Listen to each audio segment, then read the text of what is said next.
what's up, YouTube? So, today, it's been a while since I put out a video, so I figured it's kind of cold outside. Kind of tinkering around with a few different things here. A couple things I'd like to show you. Some of you have seen them before on other people's videos. Some of you haven't. Maybe give you a little insight of a couple of things that I got for Christmas this year from good old Saint Nick that are going to really help me in a few different areas that if you have fifth scale, everything's bigger, requires more torque to be applied in a lot of different areas on the vehicle. So you know, there's going to be some things I'm going to talk about today that you might want to implement in your own field kit. Give you some reasoning behind why I chose those tools, and you know, talk about what's going to go on with this thing over the winter. So let's get started with it. So anyway, first things first, let's talk about the Axis RC rocket stand. This is a great piece. It's a little bit on the expensive side of things. If you are into fifth scale or just getting into fifth scale, there are certain aspects of it that will frankly scare people off. Number one is the cost. I'm not going to lie to you, there are a lot of things that are expensive on it. I'm not the type of guy that's going to bullshit you in any way, but there are aspects of fifth scale that are incredibly expensive. Getting into it, and probably not so much because you can get into it with a clone like Max here, but aside from that, other than it being the clone chassis itself, all the other parts that go along with it can rack up some dollars, especially if you're experimenting with parts that will work with your setup or won't. So, Axis RC stand is a great piece. It allows you to mount your chassis. It comes with these fixtures on the bottom here from Axis RC that allow you to fully mount your vehicle. There's a spring-loaded jack screw here, if you want to call it that, that basically cinches down onto your chassis once you get your vehicle put in there. And then you can either lock it in place with, they call this a U pin or a D pin or whatever you want to call it, but you can lock it in place so it will not spin. For me, I lock it. I don't lock it in place. Just for the simple fact that you can maneuver the vehicle around quite easily. Of course, this table, the tray that comes with it, it's got a rubber mat. You can do the same thing. It comes with its own pin. I don't know if you can kind of see it down here, but it'll allow it to lock it in place in one position. Preferably, you know, I think it locks it into this position here. I don't run it locked, just for the simple fact is you can move the tray in any way that you need it to be positioned in. The legs have two different positions on them. Allow you for more height on the stand. The steel rod here is fully adjustable up and down in several different positions, 6 or 7, maybe more. I haven't really counted. But it is a very, very substantial piece. It made my life a lot easier when it came to working on Max here, because Max is, you know, 45 pounds, and it's very, very heavy. So having it in a fixture that I can easily work on it just made absolute sense to me. Before I was using a keyboard stand, my wife's keyboard stand, which I probably should purchase her a new one because the old one's kind of beat up now since I started doing the fifth scale stuff. But regardless of that, the Axis RC stand for fifth scale RC cars is an absolute must if you have the cash to fork out for it. The stand itself is $389 from DDM. If you can find them, that is, because they are in pretty high demand. But they are very well worth the money. I don't know how to stress that enough. It's a very good investment. In a nutshell, that's the Axis RC stand in itself. It's all steel. It's built in the United States. Weighs 32 pounds. It's all there. One of the things they tell you to do is to lubricate the spots where the fixture fits down over this steel shaft, and where the steel shaft and this table are where the table slides down over the steel shaft. Oil it, right? They want you to oil it or grease it, preferably. I use gun oil. Any gun oil will work. It's light. It's not overly heavy, and it really offers a very smooth operation when it comes to rotating your vehicle. You don't get any hop or anything like that, like I was getting prior to putting the oil on it. Now this, I don't know if you can see it or not, this is Battle Born high purity oil. Breakthrough technology. So a friend of mine at the police department in the municipality that I work in gave it to me. He was in Armed Forces, and he's currently their armorer. He gave it to me. Of course, I've got firearms and whatnot, and so we talked the gun language, and he recommended this. So in my thinking, you've got metal parts on firearms that need super smooth, silky smooth operation. This needs essentially the same type of maneuverability. So use this Battle Born. I don't know if you can see that or not. I don't know if it'll focus on it or not. Battle Born high purity oil. That's what I use, and it is butter smooth, literally. Okay, so that's enough about the Axis RC stand. Getting back to some of the tools that I thought would be necessary or very valuable when it came to working on RC stuff of this size, this weight. Impact drivers are what I first thought of. A lot of people use the DeWalt stuff. I mean, they're great tools. But I initially, especially when it came to working on the nuts that cinch your rims and tires down onto the drive hubs, they require a lot of torque, otherwise they're going to be falling off. You're going to be losing a wheel and really mess some stuff up. So 15/16 on a 1/2 inch ratchet works great. But what you find yourself doing is grabbing the back of the rim, you get it caught in your tie rod, your lower A-arm, trying to take that off, you get your fingers caught, and it proves to be kind of painful sometimes, especially if your nut doesn't want to come off initially. So I'm thinking, okay, work smarter, not harder, right? I got a hammer drill, 2 batteries, a charger. These are the 4 amp hour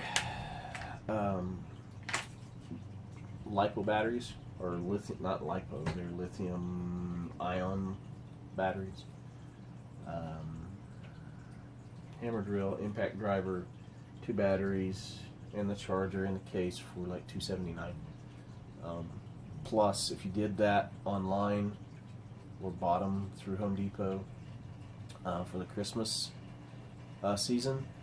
You also got to purchase another tool or another set of batteries or something for no additional cost. So I got a 1/2-inch impact wrench, which is essentially $149 by itself, for zero cost to me. The thing I love about the Ridgid stuff, lifetime warranty on the tool, the battery, the charger, no questions asked. Just as long as you register with them, with the Ridgid company, within 90 days or something like that. So that's what I did. Chose the Ridgid stuff. I looked at Milwaukee, Makita, all of that. They offered a 5-year warranty, but nothing after that. So Ridgid, they offered the best bang for your buck. They're built very, very well. I've got a few other Ridgid tools, table saws, other things, and they're just good quality tools. So that being said, the impact driver is the easiest way, absolute easiest way of getting these nuts off without, scraping up your knuckles or stuff like that. Now, it might make me sound like a wuss or whatever, but work smarter, not harder, right? So, went to my local hardware store, got a 1/4-inch hex, see that 1/4-inch hex adapter for sockets, and fits right on there. Pops into my wrench, like that. Literally pops that off. Absolutely no problem at all, right? So a lot of people say, well, isn't that going to over tighten things? Well, let me show you. If you hear a little buzzing in the background, it's my fish tank in the back, or something. Literally, that's it. It's as tight as you want it to be. Now, the one thing I will say about the 1/2-inch impact wrench is it's got an auto setting that will automatically detect a proper amount of torque that needs to be applied to whatever it's torquing down. Now, that 1/2-inch impact wrench has up to 450 foot-pounds of torque available. So you don't want to put it on the 3rd setting, the highest setting possible, because it will mess some stuff up, especially on this scale where you don't necessarily need it to be uber high torque. So that was my smart purchase, or I should say, that's what Santa got me for Christmas. Thanks, Santa. Another thing too, buy yourself a 3/8-inch adapter too, because you've got most guys or young adults or kids are going to have 3/8-inch sockets, perfect for using something like this. It's an adapter you can find at your local hardware store. Okay, enough about that. Another thing too, get yourself one of these magnetic trays. This one's made by Craftsman. You can find them at Home Depot, your local Ace Hardware, Sears, if you have a Sears store that hasn't gone out of business yet. Find those. You can find them at Walmart or wherever. Just make sure they're magnetic. They stick to your metal tray here, which is awesome. So it's great. Also, these little flex flashlights. This one happens to be magnetic, and I can stick it to the bottom of my fixture here and provide a little bit of additional light to whatever I'm working on, if it happens to be a little darker part of the room or whatever. If you don't have ample lighting like I have here in my office, it kind of helps a little bit. Okay, let's take a look and see how much time we got left. Okay, we are good. So, another point of contention here, or topic that we're going to talk about today, tonight, whatever, wherever it is, wherever you're at, whatever time it is. MIP, great company. I purchased a lot of MIP parts for Max here. Went to I can't remember exactly why I decided to go back to their website for something. It might have been to look at maybe some additional brake pads or whatever for the brake kit here. No, I know what it was. It was I was looking at purchasing the MIP big bore shocks, and I go onto the website. They have discontinued every fifth scale part that they manufactured. Every one of them. Brake kit that I bought back in the spring, big bore shocks, brake pads, header bolt kits, anything like that they've discontinued. Their explanation to me was they weren't seeing the right amount of volume, which, you know, that's their decision, and I respect that. But it does nothing for people that have bought their product and now have nowhere else to go to buy, you know, consumable parts, brake pads, you know, things that might go wrong, the wire for their header bolt kit. So, to me, that really kind of upset me. It scared me a little bit, because I'm like, okay, well, what happens when I need to change my brakes in it? I love their brake kit, and I don't want to go something else, because I feel like it's probably the best on the market out there right now, or was. So I'm like, what do I do? So in a panic, and good luck finding any other replaceable parts. I happen to get my stuff on largescalerc.com. They had some of this inventory left, luckily. So I ended up buying brake pads, which they're awesome. I don't know if you can see them or not. These are the brake pads that go on the brake kit, the real brake kit. And then I ended up buying another header bolt kit. The only reason I bought the header bolt kit is for this wire here. If I ever decide to change the tune pipe on this setup, I'm going to need replacement wire. And I think what I'll end up doing is finding some piano wire or some wire that is like this, and using that. But at that point in time, I thought I was going to purchase a different tune pipe for this. So got this. Those two parts are the only consumables that I really have. I feel for those people that have the MIP big bore brake kits, because they won't be able to buy any spare pistons, any rebuild parts, nothing like that. So, what do you do? I don't know. One of the responses I got back from MIP was that they might reintroduce the fifth scale stuff in a few months. What's the definition of a few months? Yeah, it could be next year, so we don't know. But you know, that it is what it is. For now, it is what it is. So we just deal with it and go on. So that being said, I've got enough spare parts here to last me for a while. Plenty of pad left on the brakes, and it's good to go. Okay, so here's another little topic. The Team Chase drag link, great piece. A while back, I did a video that featured a little segment in there that talked about the flanged bearing, the flange part kind of me rephrase that. Deteriorating. I can't say that. At least not tonight.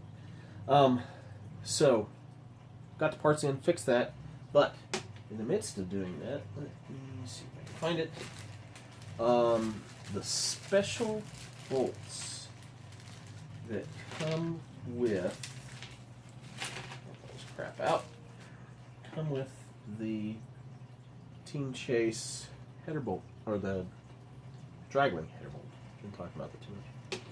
Are specially built or made for their stuff, right? The head on it's really small, and the reason for that is because it rides on that inner race of the bearing here. Let me see here. It fits perfectly right there, so it doesn't interfere with the travel of the steering action. Well, these stripped out. You can't buy these on Team Chase's website. So, contacted Team Chase on Facebook, and they said that no, you can't buy them, or maybe not so much as you can't buy them, but yeah, we do have them, and we'd be glad to send you a brand new set, free of charge. And that's what they did. So, thanks to Team Chase for doing that, because I wouldn't be able to use their product without these bolts. Without buying a brand new drag link, and I don't want to do that. Very, very gracious company. Awesome to work with, and I'll be buying more of their products. Let's see, what else? Wrap is on. Still got one little piece to do on it. It's been incredibly cold here of late, so not much going on there.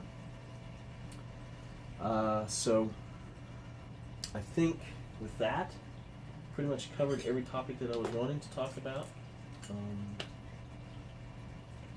This is getting really close to the end of the year. It's kind of crazy that it is the end of the year already.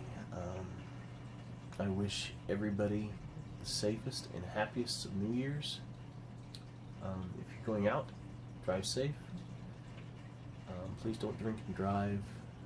Please designate somebody to drive you home. If you're going out with a group of friends, and if you're going out by yourself, please don't drink and drive.